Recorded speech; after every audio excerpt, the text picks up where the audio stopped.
Okay, bago magsimula itong video, gusto ko lang i-congratulate si paring Alin Garganta. Siya yung nanalo ng ating ENC Glock 17. Yun lang. Okay, start na natin yung video. Magandang araw mga kabeng-beng.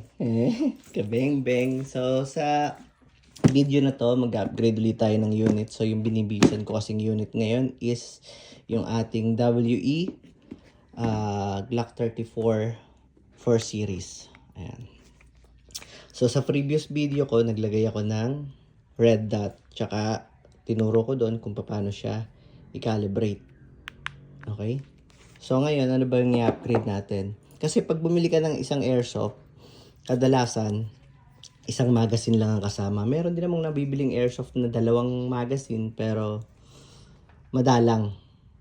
So, isa lang yung kasama niyang magazine. So, ito yon. So, bumili ako ng extra. Pag bumili ako ng extra, ayan, maliit yung magazine base plate niya. So, parang naiilang ako kasi hindi sila magkamuka. Tsaka ito, pagka pinasok ko, meron siyang time na hindi siya pumapasok masyado. Kailangan ko pa siyang isaldak ng sobrang lakas. O ngayon, bumili ako ng dalawang magazine base plate. Yan. Meron siyang logo ng TTI.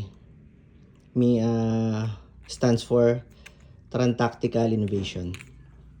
Okay. So, paano ba magpalit ng magazine base plate? May spring dito. Ayan. Bababa ko lang to. Yan. Yun yung pinakalaki niya dito. Ayan, no? So, hugutin mo lang to. Sana magkasukat sila.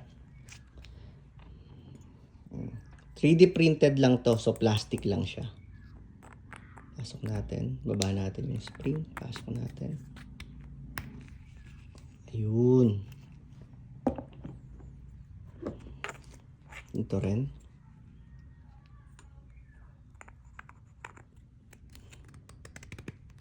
Ayun. Shoutout nga pala kay paring Carlo natin, kay paring Aji at saka kay Romeo. Sila yung mga nanghiram nung wala pa silang airsoft, hiniram nila to tapos nabagsak nila yung magazine ko. Kaya may mga copy yung mga base plate ko. May mga copy yung magazine ko. Ayan.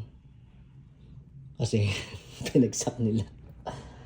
Anyway, ang next nating upgrade, itong nandito sa loob nito.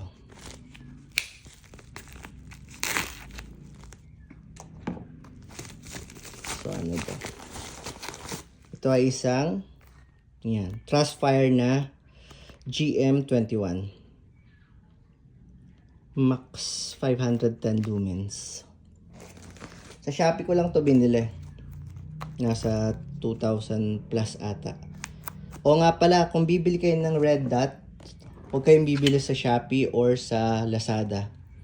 Kasi hindi po sila naisisiro or nagagalaw yung left and right pero hindi siya nasasagad ng down. So hindi mo makukuha yung pinaka-calibrated nung pinaka-accurate. Hindi mo siya maika-calibrate ng tama kasi hindi siya na ibababa ng sagad. Meron siyang hangganan lang. So kung bibili kayo ng red dot sight, dun po sa mga trusted na airsoft owner nyo. O kaya, pwede naman kayong magpabili sa akin, ikukuha ko kayo. Tapos, kung wala naman kayong laser bore sight, pwede ko kayong pahiramin.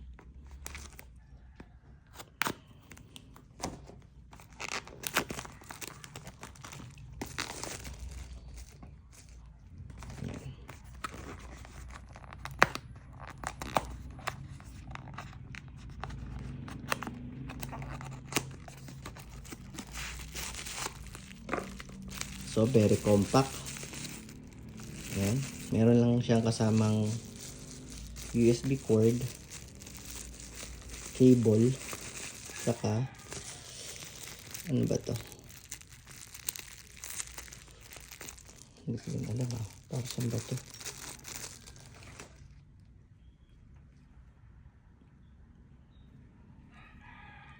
So, pagka ito lang yung lock niya, para saan yung ano? Yung pamihit. Dito. So, kabit mo lang siya dyan sa railings.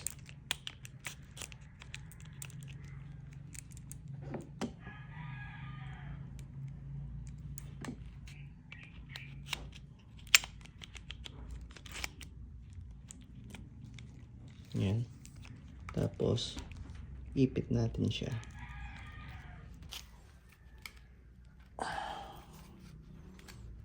Okay. So, pag gagamitin mo siya, yun.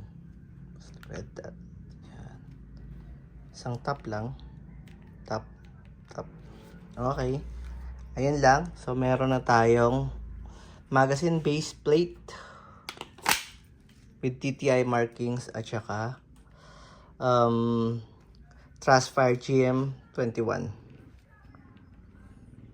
and RMR Trigicon. Siguro sa aesthetic okay na ako dito. Next upgrade natin sa internal naman, sa mga nasa loob. Okay? Ayun lang. Maraming salamat. Thank you.